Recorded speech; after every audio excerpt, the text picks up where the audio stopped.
ಮಕ್ಕಳೇ, ಲಾಸ್ಟ್ ಕ್ಲಾಸ್ನಲ್ಲಿ ನಾವು ವ್ಯವಹಾರ, ಆರ್ಥಿಕ ಚಟುವಟಿಕೆ, ಉದ್ಯೋಗ ಮತ್ತೆ ವೃತ್ತಿ ಈ 4 ಅಂಶಗಳ ಬಗ್ಗೆ ಕಲ್ತಿದ್ವಿ.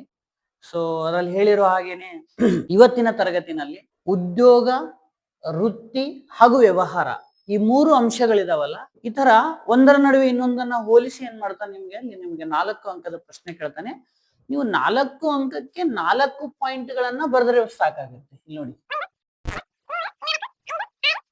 ನಾನು ಇಲ್ಲಿ 7 ಅಂಶಗಳನ್ನ ಬರ್ಸಿದ್ದೀನಿ. ಇದರಲ್ಲಿ ಯಾವ್ದಾದ್ರೂ 4 ಅಂಶಗಳನ್ನ, ಅಂದ್ರೆ ಇಲ್ಲಿ ಅಂಶಗಳಿದಾವಲ್ಲ, ಈ ಅಂಶಗಳನ್ನ ನೆನ್ಪಿಟ್ಕೊಂಡು ನೀವು ಬರೆದ್ರೆ ಸಾಕಾಗುತ್ತೆ. ಸೊ ಹಾಗಾದ್ರೆ ಕ್ಲಾಸ್ ಸ್ಟಾರ್ಟ್ ಮಾಡೋಣ ಈಗ. ಸೊ ಇಲ್ಲಿರುವಂತಹ ಕಾನ್ಸೆಪ್ಟ್ ಏನಪ್ಪಾ ಅಂತಂದ್ರೆ, ವ್ಯವಹಾರ ಮತ್ತು ವೃತ್ತಿ ನಡುವಿನ ವ್ಯತ್ಯಾಸ. ಅಂದ್ರೆ ನೀನು ಹೇಳಿದೀನಿ ವ್ಯವಹಾರ ಅಂದ್ರೆ ಏನು, ವೃತ್ತಿ ಅಂದ್ರೆ ಏನು. ಇವತ್ತು ನಾವು ಕಲಿಯೋಣ ಅವು ಎರಡರ ನಡುವೆ ಯಾವೆಲ್ಲ ಅಂಶಗಳು ಇದಾವಲ್ಲ, ಪಾಯಿಂಟ್ಸ್, ಅವು ಡಿಫರೆನ್ಸ್ ಕೊಡ್ತಾನೆ. ಸೊ ಕಾನ್ಸೆಪ್ಟ್ ಇದೆ the difference between business and ಪ್ರೊಫೆಷನ್ಗೂ ಮತ್ತು ಬಿಸ್ನೆಸ್, ವೃತ್ತಿಗೂ ಮತ್ತು ವ್ಯವಹಾರದ ನಡುವೆ ಇರುವಂತಹ ವ್ಯತ್ಯಾಸ. ಇಲ್ಲಿ ನೋಡಿ, ಮೊದಲನೇದು ಸ್ಥಾಪನೆ. ಅಂದ್ರೆ ವ್ಯವಹಾರದ ಪ್ರಾರಂಭ ಹೇಗಾಗುತ್ತೆ, ವೃತ್ತಿಯ ಪ್ರಾರಂಭ, ಪ್ರೊಫೆಷನಿನ ಪ್ರಾರಂಭ ಹೇಗಾಗುತ್ತೆ. ನೋಡಿ, ನಾನೊಂದು ವ್ಯವಹಾರ ಮಾಡ್ಬೇಕಂತಂದ್ರೆ ನನಗೆ 2 ಅಂಶಗಳು ಬಹಳಷ್ಟು ಇಂಪಾರ್ಟೆಂಟ್ ಆಗುತ್ತೆ. ಒಂದು, ಒಬ್ಬ ಉದ್ಯಮಶೀಲನಾಗಿ ನಾನು ತೆಗೆದುಕೊಳ್ಳುವಂತಹ ನಿರ್ಧಾರವೇ ಒಂದು ವ್ಯವಹಾರಕ್ಕೆ ಪ್ರಾರಂಭದ ಬುನಾದಿ ಆಗುತ್ತೆ. ಒಂದು. ಇನ್ನು ಎರಡನೇದು, ಯಾವ ಪ್ರಕಾರದ ವ್ಯವಹಾರವನ್ನ ಮಾಡ್ತೀವಿ ಅನ್ನೋದನ್ನ ಪರಿಗಣಿಸಿ ಕಾನೂನಾತ್ಮಕ ನಿಯಮಗಳು ಏನೇನಿದಾವನ ಅಂತ ಗಮನದಲ್ಲಿ ಇಟ್ಟುಕೊಂಡು ಇವೆರಡು ಅಂಶಗಳನ್ನ ನಾನು ಗಮನದಲ್ಲಿ ಇಟ್ಟುಕೊಂಡೆ ಅಂದ್ರೆ ನಾನೊಂದು ವ್ಯವಹಾರವನ್ನ ಪ್ರಾರಂಭಿಸಬಹುದು. ವೃತ್ತಿ ವಿಚಾರಕ್ಕೆ ಬಂದ್ರೆ ಈಗ ನಾನು ಡಾಕ್ಟರ್ ಆಗ್ಬೇಕು. ಸೊ ಡಾಕ್ಟರ್ ಆಗ್ಬೇಕಂದ್ರೆ ಅದಕ್ಕೆ ರಿಲೇಟೆಡ್ ಆಗಿರುವಂತಹ ಎಜುಕೇಶನ್ ಕ್ವಾಲಿಫಿಕೇಶನ್ ಕಂಪಲ್ಸರಿ ಬೇಕಾಗುತ್ತೆ ಹೇಳಿದ್ದೇನೆ. ವೃತ್ತಿಪರ ಶಿಕ್ಷಣ ಅಂದ್ರೆ ಯಾವ ಪ್ರೊಫೆಷನ್, ಯಾವ ವೃತ್ತಿಯನ್ನ ಪ್ರಾರಂಭಿಸ್ತೀನೋ ಅದಕ್ಕೆ ಸಂಬಂಧಪಟ್ಟ ಹಾಗೆ. ಈಗ ನೋಡಿ, ಉದಾಹರಣೆಗೆ ಡಾಕ್ಟರ್ ಆಗ್ಬೇಕಾ MBBS MD MS ಸ್ಪೆಷಲೈಸೇಷನ್ ಇರಬೇಕು. ಲಾಯರ್ ಆಗ್ಬೇಕಾ LLB ಇರಬೇಕು. ಅರ್ಥ ಆಗ್ತಿದೇನಾ? ಇಂಜಿನಿಯರ್ ಆಗ್ಬೇಕಾ engineering course, bachelor of engineering ಇರಬೇಕು, ಮಾಸ್ಟರ್ ಆಫ್ ಇಂಜಿನಿಯರಿಂಗ್ ಇರಬೇಕು. ಅದೇ ರೀತಿನೇ ನಾನೊಬ್ಬ ಶಿಕ್ಷಕ ಆಗ್ಬೇಕಾ BEd ಎಜುಕೇಶನ್ ಅವಶ್ಯಕತೆ ಇದೆ. ಸೊ ಹಾಗಾಗಿ ನಾನು ಹೇಳ್ತೇನೆ, ವೃತ್ತಿಯನ್ನ ಪ್ರಾರಂಭಿಸಬೇಕಂದ್ರೆ ವೃತ್ತಿಪರ ಶಿಕ್ಷಣ ಇದೆ. ಅದಲ್ಲದೆ ಒಂದಿಷ್ಟು ಪ್ರಮಾಣ ಪತ್ರ, ಅಂದ್ರೆ ನಾವು ಆ ವೃತ್ತಿಯನ್ನ ಮಾಡ್ಲಿಕ್ಕೆ ಎಲಿಜಿಬಲ್ ಇದೀವಿ ಅಂತ ಒಂದು ಅಧಿಕೃತವಾಗಿ ಸರ್ಕಾರದಿಂದ ಒಂದು ಪ್ರಮಾಣ ಪತ್ರದ ಅವಶ್ಯಕತೆ ಇದ್ದೇ ಇರುತ್ತೆ.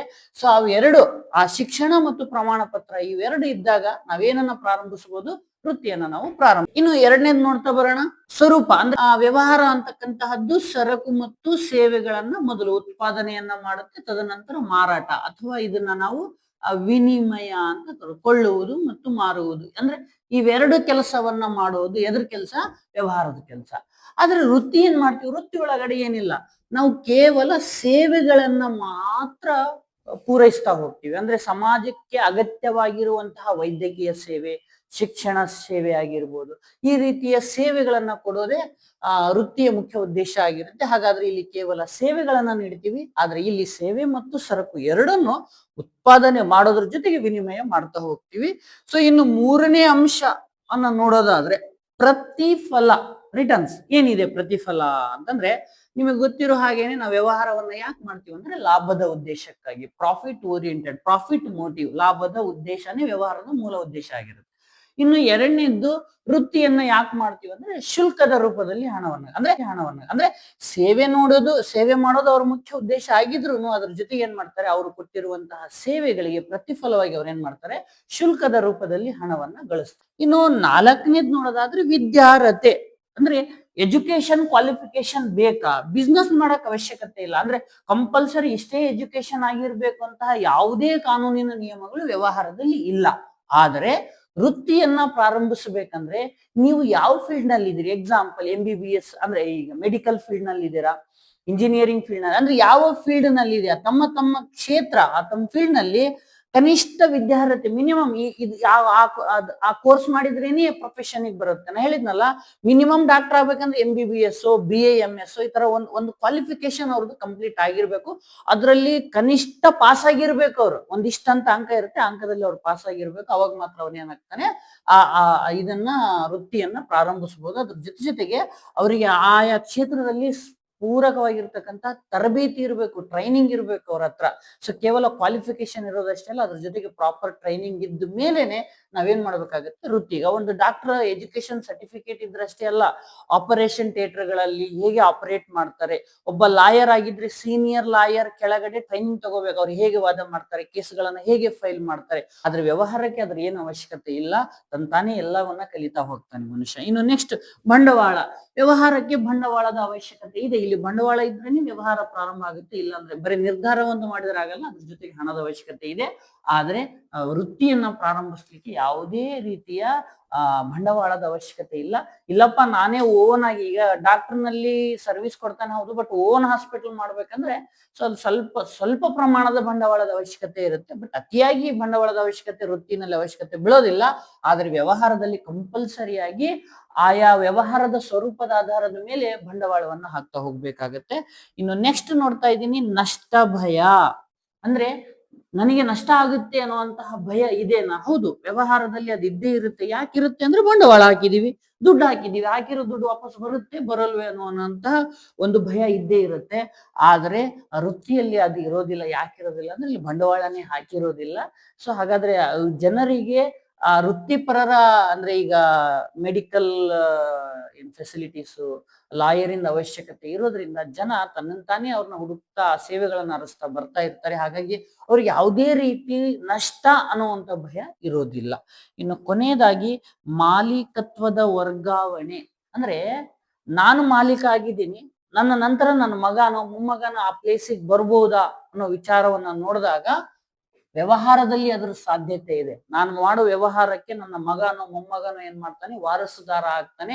ಅವನಿಗೆ ಅಲ್ಲಿ ಮೊದಲಿಂದ ಪ್ರಾರಂಭ ಮಾಡ್ಕೊಂಡ್ ಬರೋ ಅವಶ್ಯಕತೆ ಇರೋದಿಲ್ಲ. ನಾವು ಎಲ್ಲಿಗೆ ನಿಂದಿಸ್ತಿರ್ತೀವಿ ವ್ಯವಹಾರ, ಅಲ್ಲಿಂದ ಕುತ್ಕೊಂಡು ಅವ್ನು ಅಲ್ಲಿಂದ ಮುಂದುವರಿಸ್ತಾ ಹೋಗ್ತಾನೆ. ಅಂದ್ರೆ ನಾನೊಂದು ವ್ಯವಹಾರನ ಇಲ್ಲಿವರೆಗೂ ನಡೆಸಿ ಇಲ್ಲಿ ನಿಂದಿರ್ಸಿದೀನಿ ಅಂದ್ರೆ ಇಲ್ಲಿಂದ ಅವನು ಕೆಳಗಾದ್ರೂ ತರಬಹುದು, ಮೇಲಾದ್ರೂ, ಅಂದ್ರೆ ಈ ಪೊಸಿಷನ್ ಇಂದ ಸ್ಟಾರ್ಟ್ ಮಾಡ್ತಾನೆ. ಆದ್ರೆ ಪ್ರೊಫೆಷನ್ ಅಂತ ಬಂದಾಗ, ವೃತ್ತಿ ಅಂತ ಬಂದಾಗ, ಈಗ ಅಪ್ಪ ಡಾಕ್ಟರ್ ಇದ್ದಾನೆ ಅಂತಂದ್ರೆ ಮಗನು ಅದೇ ಪ್ಲೇಸಿಗೆ ಕುತ್ಕೊಂಡು ಅವಶ್ಯಕತೆ ಇಲ್ಲ. ಮತ್ತೆ ಅವನ್ ಏನ್ ಮಾಡ್ಬೇಕು, ಅವನ ತನ್ನ ಶಿಕ್ಷಣ ಮತ್ತು ಪ್ರಮಾಣ ಪತ್ರ, ತರಬೇತಿ ಎಲ್ಲವನ್ನ ಪಡೆದುಕೊಂಡು ಮೊದಲಿನಿಂದಲೇ ಅವನು ತನ್ನ ಜೀವನವನ್ನ ಪ್ರಾರಂಭಿಸ್ಬೇಕಾಗತ್ತೆ. ಹಾಗಾಗಿ ವ್ಯವಹಾರದಲ್ಲಿ ಮಾಲೀಕತ್ವದ ವರ್ಗಾವಣೆ ಆಗುತ್ತೆ, ನನ್ನ ನಂತರ ನನ್ನ ಮಗ ಮೊಮ್ಮಗ ಬರ್ತಾರೆ. ಆದ್ರೆ ವೃತ್ತಿಪರ ಕೋರ್ಸ್ಗಳಲ್ಲಿ, ವೃತ್ತಿನಲ್ಲಿ ಇಲ್ಲಿ ಯಾವುದೇ ರೀತಿ ಮಾಲೀಕತ್ವದ ಬದಲಾವಣೆ ಇರೋದಿಲ್ಲ. ಇವೆಲ್ಲವೂ ಏನಿದಾವಲ್ಲ ವ್ಯವಹಾರ ಮತ್ತು ವೃತ್ತಿ ನಡುವಿನ ವ್ಯತ್ಯಾಸಗಳಾಗಿರ್ತವೆ.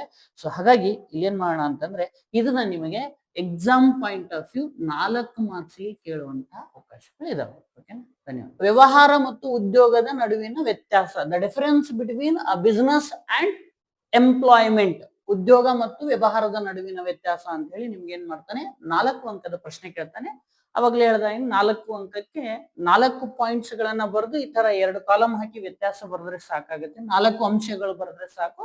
ಬಟ್ ನಾನು ನಿಮಗೊಂದು 7 ಅಂಶಗಳನ್ನ ಇಲ್ಲಿ ಎಕ್ಸ್ಪ್ಲೇನ್ ಮಾಡ್ತೀನಿ. ಅದರಲ್ಲಿ ಯಾವ್ದು ನಿಮ್ಗೆ ಈಸಿ ಅನ್ಸುತ್ತೋ ಆ 4 ಅಂಶಗಳನ್ನ ತೆಗೆದುಕೊಂಡು ಹೋಗಿ ಎಕ್ಸಾಮ್ ನಲ್ಲಿ ಬರೀ, ನಿಮಗೆ ಫುಲ್ ಮಾರ್ಕ್ಸ್ ಸಿಗ್ತಾ ಹೋಗ್ತವೆ. ಇನ್ನು ಕಾನ್ಸೆಪ್ಟಿಗೆ ಬರೋಣ. ವ್ಯವಹಾರ ಮತ್ತು ಉದ್ಯೋಗದ ನಡುವಿನ ವ್ಯತ್ಯಾಸ. ಸೊ ಇಲ್ಲಿ ಸೇಮ್ ಅದೇ ಹಿಂದಿನ ತರಗತಿಯಲ್ಲಿ ಹೇಳಿದ ಹಾಗೇನೆ ಅವೇ ಅಂಶಗಳನ್ನೇ ಇಲ್ಲಿ ಬರೆದಿದ್ದೀನಿ. ಅಂಶಗಳಲ್ಲಿ ಯಾವುದೇ ಬದಲಾವಣೆ ಇಲ್ಲ. ಹಾಗೆ ವ್ಯವಹಾರದ ಕಾಲಮ್ ನಲ್ಲಿನೂ ಯಾವುದೇ ಬದಲಾವಣೆ ಇಲ್ಲ. ವೃತ್ತಿ ಕಾಲಮಿನ ಬದಲಾಗಿ ನಾನೇನ್ ಮಾಡಿದ್ದೀನಿ, ಉದ್ಯೋಗದ ಕಾಲಮ್ ಅನ್ನ ಹಾಕಿ ಅದಕ್ಕೆ ಸಂಬಂಧಪಟ್ಟ ಹಾಗೆ ಕೆಲವೊಂದಿಷ್ಟು ಅಂಶಗಳನ್ನ ನಾನು ಬರಿತಾ ಹೋಗ್ತಾ ಇದ್ದೀನಿ. ಹಾಗಾದ್ರೆ ಮೊದಲನೇದು ಹೇಳೋಣ, ಸ್ಥಾಪನೆ. ಅವಾಗಲೇ ಹೇಳಿದೆ ನಾನು, ವ್ಯವಹಾರವನ್ನ ಪ್ರಾರಂಭಿಸಬೇಕಂತಂದ್ರೆ ಒಂದು ಗಟ್ಟಿ ನಿರ್ಧಾರ ಬೇಕಾಗುತ್ತೆ. ನಾನು ವ್ಯವಹಾರವನ್ನ ಮಾಡ್ತೀನಿ, ಉದ್ಯಮಶೀಲನಾಗಿ ನಾನೊಂದು ವ್ಯವಹಾರ ಮಾಡ್ತೀನಿ, ಆ ವ್ಯವಹಾರಕ್ಕೆ ಸಂಬಂಧಪಟ್ಟ ಹಾಗೆ ಕಾನೂನಿನ ನಿಯಮಗಳು ಏನಿದಾವೆ ಅಂತ ಗಮನಿಸಿದ್ರೆ ಸಾಕಾಗುತ್ತೆ, ನಾವು ವ್ಯವಹಾರವನ್ನ ಪ್ರಾರಂಭಿಸಬಹುದು. ಆದ್ರೆ ಉದ್ಯೋಗವನ್ನ ಪ್ರಾರಂಭಿಸಬೇಕಂದ್ರೆ ಏನೆಲ್ಲ ಅವಶ್ಯಕತೆ ಇದೆ? ಮೊದಲನೇದಾಗಿ ಒಂದು ವಿದ್ಯಾರ್ಹತೆ ಬೇಕು, ಎಜುಕೇಶನಲ್ ಕ್ವಾಲಿಫಿಕೇಶನ್ ಕಂಪಲ್ಸರಿ ಬೇಕಾಗುತ್ತೆ ಉದ್ಯೋಗಕ್ಕೆ. ಅದಲ್ದೇನೆ ನೇಮಕಾತಿ, ಆಯ್ಕೆ, ತರಬೇತಿ ಅನ್ನುವಂತಹ ಕೆಲವೊಂದಿಷ್ಟು ಪ್ರಕ್ರಿಯೆಗಳ ಮುಖಾಂತರ ನಾವು ಮತ್ತೆ ಮಾಲೀಕ ಅಂದ್ರೆ ಉದ್ಯೋಗಿ ಆಗಿರ್ತಕ್ಕಂಥ ನಾನು ಮಾಲೀಕನ ಸೇವಾ ಒಪ್ಪಂದಕ್ಕೆ, ಒಂದು ಅಗ್ರಿಮೆಂಟ್ಗೆ ನಾನು ಸೈನ್ ಮಾಡ್ಕೊಂಡು ಅವ್ರ ಜೊತೆಗೆ ನಾವು ಕೆಲಸವನ್ನ ಮಾಡ್ಬೇಕಾಗತ್ತೆ. ಸೊ ಹಾಗಾದ್ರೆ ಉದ್ಯೋಗವನ್ನ ಪ್ರಾರಂಭಿಸಬೇಕಂದ್ರೆ ನೇಮಕಾತಿ ಪ್ರಕ್ರಿಯೆ ಮತ್ತು ತರಬೇತಿ ಇವೆರಡರ ಜೊತೆಗೆ ಒಂದು ಸೇವಾ ಒಪ್ಪಂದ, ಅಗ್ರಿಮೆಂಟ್, ಅಪಾಯಿಂಟ್ಮೆಂಟ್ ಆರ್ಡರ್ಸ್ ಅಂತ ಏನ್ ಕರಿತೀವಲ್ಲ, ಅದರಲ್ಲಿ ಕೆಲವೊಂದಿಷ್ಟು ನೀತಿ ನಿಯಮಗಳಿರ್ತವೆ. ಅವುಗಳ ಒಪ್ಪಂದದ ಆಧಾರದ ಮೇಲೆ ನಾವು ಉದ್ಯೋಗಗಳನ್ನ ಮಾಡ್ತಾ ಹೋಗ್ತೀವಿ. ಅಂದ್ರೆ ಅಲ್ಲಿಂದ ನಮ್ಮ ಉದ್ಯೋಗಿಯ ಜೀವನ ಪ್ರಾರಂಭ ಆಗ್ತಾ ಹೋಗುತ್ತೆ. ಇನ್ನು ಎರಡನೇ ಅಂಶ ಕಾರ್ಯ ಸ್ವರೂಪ. ಅಂದ್ರೆ ವ್ಯವಹಾರದಲ್ಲಿ ಏನು ಕಾರ್ಯಗಳು ನಡೀತವೆ, ಉದ್ಯೋಗದಲ್ಲಿ ಏನು ಕಾರ್ಯ ನಡೀತವೆ, ಅದು ಸಾಮಾನ್ಯವಾಗಿ ಗೊತ್ತಿರೋ ಹಾಗೇನೆ ವ್ಯವಹಾರ ಸರಕು ಮತ್ತು ಸೇವೆಗಳನ್ನ ಏನ್ ಮಾಡುತ್ತೆ, ಉತ್ಪಾದನೆ ಮತ್ತು ವಿನಿಮಯ ಮಾಡ್ತಾ ಹೋಗುತ್ತೆ, ಮಾರಾಟ ಮಾಡ್ತಾ ಹೋಗುತ್ತೆ. ಆದ್ರೆ ಉದ್ಯೋಗ ಅಂತಕ್ಕಂತಹದ್ದು ಸೇವೆಯನ್ನ ನೀಡುವಂತಹ ಕೆಲಸ. ಇಲ್ಲಿ ಮಾಲೀಕ ಹೇಳಿದ ಹಾಗೇನೆ ಅವನಿಗೆ ಅವಶ್ಯಕವಾಗಿರುವಂತಹ ಶ್ರಮದ ಮುಖಾಂತರ, ಕೆಲಸಗಳನ್ನ ಮಾಡುವುದರ ಮುಖಾಂತರ ಶ್ರಮದ ಸೇವೆಗಳನ್ನ ನಾವು ನೀಡಬೇಕಾಗತ್ತೆ. ಅಂದ್ರೆ ಕೆಲಸವನ್ನ ಮಾಡ್ತಾ ಮಾಡ್ತಾ ಅವರಿಗೆ ಒಂದಿಷ್ಟು ಸೇವೆಗಳನ್ನ ನೀಡಬೇಕಾಗತ್ತೆ. ಅದು ಪ್ರತಿಫಲವಾಗಿ ನಮಗೆ ದುಡ್ಡು ಸಿಗ್ತಾ ಹೋಗುತ್ತೆ, ಸಂಬಳ ಸಿಗ್ತಾ ಹೋಗುತ್ತೆ. ಸೊ ಹಾಗಾದ್ರೆ ಈ ಸೇವೆಗಳನ್ನ ಕೊಡ್ತೀವಿ, ಇಲ್ಲಿ ಸೇವೆ ಮತ್ತು ಸರಕು ಎರಡನ್ನೂ ಉತ್ಪಾದನೆ ಮಾಡಿ ಮಾರಾಟ ಮಾಡ್ತೀವಿ. ಇನ್ನು ಮೂರನೇದು ನಿಮಗೆ ಗೊತ್ತಿರೋ ಹಾಗೇನೆ ಪ್ರತಿಫಲ. ಅಂದ್ರೆ ಲಾಭದ ಉದ್ದೇಶ ಏನು, ಪ್ರತಿಫಲ ಏನು ಅಂದ್ರೆ, ಪ್ರತಿಫಲ ಅಂತಂದ್ರೆ ಇಲ್ಲಿ ಉದ್ದೇಶ ಅಂತ ಹೇಳ್ಬೇಕು. ಅಂದ್ರೆ ಯಾವುದಕ್ಕಾಗಿ ವ್ಯವಹಾರ ಮಾಡ್ತೀವಿ, ಯಾವುದಕ್ಕಾಗಿ ಉದ್ಯೋಗವನ್ನ ಮಾಡ್ತೀವಿ. ಯಾವುದಕ್ಕಾಗಿ ವ್ಯವಹಾರವನ್ನ ಮಾಡ್ತೀವಿ ಅಂತಂದ್ರೆ ನಿಮಗೆ ಗೊತ್ತಾಗಂದ್ರೆ ಲಾಭದ ಉದ್ದೇಶಕ್ಕಾಗಿ ನಾವು ವ್ಯವಹಾರವನ್ನ ಮಾಡ್ತೀವಿ. ಆದ್ರೆ ಉದ್ಯೋಗ ಅನ್ನೋ ಅಂಶವನ್ನ ಬಂದಾಗ, ಉದ್ಯೋಗವನ್ನ ಮಾಡುವುದರಿಂದ ನಮ್ಗೆ ಏನ್ ಸಿಗುತ್ತೆ, ಸಂಬಳ, ಕೂಲಿ ಅನ್ನುವಂತಹ ಅಂಶ ಸಿಗ್ತಾ ಹೋಗುತ್ತೆ. ಅಂದ್ರೆ ಇಲ್ಲಿ ಸಂಬಳಕ್ಕಾಗಿ ನಾವು ಉದ್ಯೋಗವನ್ನ ಮಾಡ್ತೀವಿ, ಲಾಭಕ್ಕಾಗಿ ವ್ಯವಹಾರ ಮಾಡ್ತೀವಿ. ಎರಡರ ನಡುವಿನ ವ್ಯತ್ಯಾಸ ಆಗಿರುತ್ತೆ. ಇನ್ನು ವಿದ್ಯಾರ್ಹತೆ, ನಾನು ಅವಾಗ್ಲೇ ಹೇಳ್ದಾಗೇನೆ ವ್ಯವಹಾರಕ್ಕೆ ಯಾವುದೇ ರೀತಿಯ ವಿದ್ಯಾರ್ಹತೆ ಅವಶ್ಯಕತೆ ಇಲ್ಲ. ಅಂದ್ರೆ ಬಿಸ್ನೆಸ್ ಮಾಡೋಕೆ, ಒಂದು ಬಿಸ್ನೆಸ್ಗೆ ನೀನು ಓನರ್ ಆಗ್ಬೇಕು, ಎಂಟರ್ಪ್ರಿನರ್ ಆಗಬೇಕಂದ್ರೆ ಯಾವುದೇ ರೀತಿಯ ಎಜುಕೇಶನ್ ಕ್ವಾಲಿಫಿಕೇಶನ್ ಅವಶ್ಯಕತೆ ಇಲ್ಲ.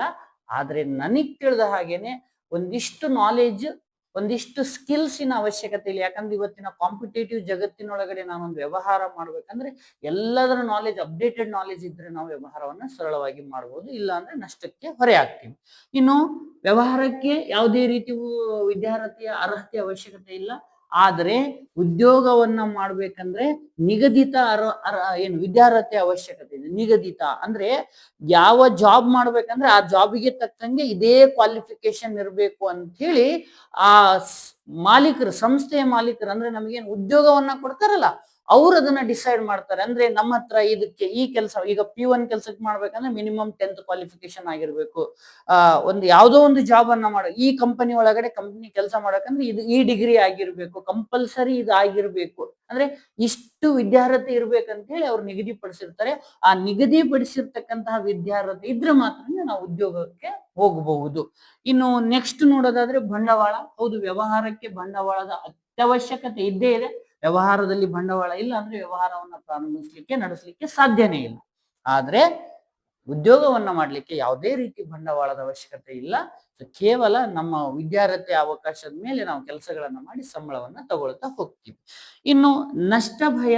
ಹೌದು, ವ್ಯವಹಾರದಲ್ಲಿ ನಷ್ಟ ಭಯ ಇದೆ. ನಾನು ಪದೇ ಪದೇ ಹೇಳ್ತಾ ಇದ್ದೀನಿ, ಯಾವಾಗ ನಾವು ಬಂಡವಾಳವನ್ನ ಹಾಕ್ತಿವೋ ಅವಾಗ ಆಟೋಮೆಟಿಕ್ಲಿ ನಮ್ಮಲ್ಲಿ ನಷ್ಟ ಭಯ ಉಂಟಾಗುತ್ತೆ. ಅಂದ್ರೆ ನಾನು ಹಾಕಿರೋ ದುಡ್ಡು ಬರುತ್ತೋ ಇಲ್ವೋ ಅನ್ನುವಂತಹ ಒಂದಿಷ್ಟು ಭಯ ನಮಗೆ ಇದ್ದೇ ಇರುತ್ತೆ. ಆದ್ರೆ ಉದ್ಯೋಗದಲ್ಲಿ ಅದಿಲ್ಲ.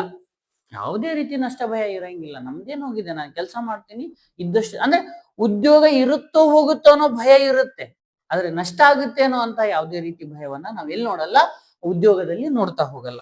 ಇನ್ನು ಕೊನೆಯದಾಗಿ ನೋಡೋದಾದ್ರೆ ಮಾಲೀಕತ್ವದ ವರ್ಗಾವಣೆ ಅಥವಾ ಹಿತಾಸಕ್ತಿ ವರ್ಗಾವಣೆ ಅಂತ ಕರಿತೀವಿ. ಹೌದು, ವ್ಯವಹಾರದಲ್ಲಿ ಹಿತಾಸಕ್ತಿಯ ವರ್ಗಾವಣೆ ಇದೆ. ಅಂದ್ರೆ ನನ್ನ ನಂತರ ಆ ಪ್ಲೇಸಿಗೆ ನನ್ನ ಮಗನೋ, ಮೊಮ್ಮಗನೋ ಅಥವಾ ನನ್ನ ಮಗಳು, ಮೊಮ್ಮಗಳು, ಅಂದ್ರೆ ಯಾರೇ ಆಗ್ಲಿ ಆ ಪ್ಲೇಸಿಗೆ ಬಂದು ಕುಂದ್ರುವಂತಹ ಅವಕಾಶ ಇದೆ, ಅವರಿಗೆ ಚಾನ್ಸ್ ಇದೆ, ಅವರಿಗೆ ಇಂಟ್ರೆಸ್ಟ್ ಇತ್ತು ಅಂದ್ರೆ. ಆದ್ರೆ ಉದ್ಯೋಗದಲ್ಲಿ ಅದೇ ರೀತಿ ಯಾವುದೇ ರೀತಿಯ ಅವಕಾಶ ಇಲ್ಲ. ಈಗ ನಾನೊಂದು ಕಡೆ ಉದ್ಯೋಗ ಮಾಡ್ತಾ ಇದ್ದೀನಿ ಅಂತಂದ್ರೆ ಆ ಉದ್ಯೋಗಕ್ಕೆ ನಾನು ಹೋದ್ಮೇಲೆ, ನನ್ನ ಸತ್ತ ನಂತರ ಅಥವಾ ನಾನು ಅಲ್ಲಿಂದ ನಿವೃತ್ತಿಯನ್ನು ಹೊಂದಿದ ಮೇಲೆ ನನ್ನ ಮಗನೋ, ಮೊಮ್ಮಗನೋ, ಮಗಳನೋ, ಮೊಮ್ಮಗಳನೋ, ಇಲ್ಲ ನನಗೆ ಪರಿಚಯ ಇರೋರ್ನ ಅಲ್ಲಿ ಹೋಗಿ ಕುಂದಿರ್ಸ್ತೀನಿ ಅಂದ್ರೆ ಅವಕಾಶ ಇರಂಗಿಲ್ಲ. ಬಟ್ ಉದ್ಯೋಗದಲ್ಲಿ ಹಿತಾಸಕ್ತಿ ಬದಲಾವಣೆ ಕೆಲವೊಂದು ಪರ್ಟಿಕ್ಯುಲರ್ ಸಿಚುವೇಶನ್ಸ್ ನಲ್ಲಿ ಸಾಧ್ಯ ಇದೆ. ಹೆಂಗಂದ್ರೆ ಈಗ ಸೈನ್ಯದಲ್ಲಿನೋ ಎಲ್ಲೋ ಇದ್ದು ಉದ್ಯೋಗ ಮಾಡ್ತಾ ಮಾಡ್ತಾ ಒಬ್ಬ ವ್ಯಕ್ತಿ ಸತ್ತ ಅಂದ್ರೆ ಅನುಕಂಪದ ಆಧಾರದ ಮೇಲೆ ತಂದೆಯನೋ ಅಥವಾ ತಾತಂದು ಜಾಬ್ ಅನ್ನ ಆ ವಂಶದಲ್ಲಿ ಯಾರಿಗಾದ್ರೂ ಒಬ್ರಿಗೆ ಕೊಡ್ಬೇಕು ಅಂತ ಮಾತುಕತೆ ಆದಾಗ ಅಂತಹ ಕೆಲವೊಂದು ರೇರ್ ಕಂಡೀಷನ್ಸ್ ನಲ್ಲಿ ಏನಾಗುತ್ತೆ ಅಂತಂದ್ರೆ ನಿಮ್ಮ ಜಾಬ್ ನಿಮ್ಮ ಫ್ಯಾಮಿಲಿಯವರಿಗೆ ಸಿಗ್ತಾ ಹೋಗುತ್ತೆ, ಅಂದ್ರೆ ಟ್ರಾನ್ಸ್ಫರ್ ಆಗುತ್ತೆ. ಹೌದಾ, ಅದಕ್ಕೆ ಅವರು, ಬಟ್ ಅದಕ್ಕೂ ಮಿನಿಮಮ್ ಕ್ವಾಲಿಫಿಕೇಶನ್ ಇರಬೇಕು, ಅವ್ರು ಅದಕ್ಕೆ ಎಲಿಜಿಬಲ್ ಇರಬೇಕು. ಹೌದಾ?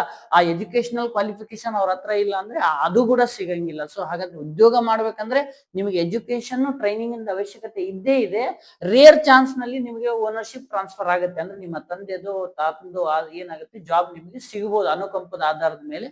ಆದ್ರೆ ಮ್ಯಾಕ್ಸಿಮಮ್ ಕಂಡೀಷನ್ಸ್ ನಲ್ಲಿ ಉದ್ಯೋಗವನ್ನ ಮಕ್ಕಳಿಗೆ ಮೊಮ್ಮಕ್ಕಳಿಗೆ ಒಂದು ಜನರೇಷನ್ ಇಂದ ಇನ್ನೊಂದು ಜನರೇಷನ್ ಗೆ ಟ್ರಾನ್ಸ್ಫರ್ ಮಾಡಕ್ ಆಗಲ್ಲ. ಬಟ್ ಏನನ್ನ ಮಾಡಬಹುದು, ವ್ಯವಹಾರವನ್ನ ಮಾಡಬಹುದು. ಸೊ ನೋಡಿ, ಇದನ್ನ ನಿಮಗೆ ಎಕ್ಸಾಮ್ ಪಾಯಿಂಟ್ ಆಫ್ ವ್ಯೂ ಹೇಳ್ತಾ ಇದ್ದೀನಿ. 4 ಮಾರ್ಕ್ಸ್ ಗೆ ಕೇಳ್ತಾನೆ. ಇದರಲ್ಲಿ ಯಾವ್ದಾದ್ರು 4 ಅಂಶಗಳನ್ನ ಬರೆದ್ರೆ ನಿಮಗೆ 4 ಮಾರ್ಕ್ಸ್ ಗಳನ್ನ ಕೊಡ್ತಾ ಹೋಗ್ತಾನೆ. ಓಕೆನಾ? ಸೊ ಇನ್ನು ಮುಂದಿನ ತರಗತಿನಲ್ಲಿ ನಾವು ವ್ಯವಹಾರದ ಉದ್ದೇಶ, ವ್ಯವಹಾರದ ಪ್ರಕಾರ 2 ಕಾನ್ಸೆಪ್ಟ್ ಗಳಿದಾವೆ. ಅವೆರಡು ಕಾನ್ಸೆಪ್ಟ್ ಗಳನ್ನ ಡಿಸ್ಕಸ್ ಮಾಡ್ತಾ ಹೋಗೋಣ.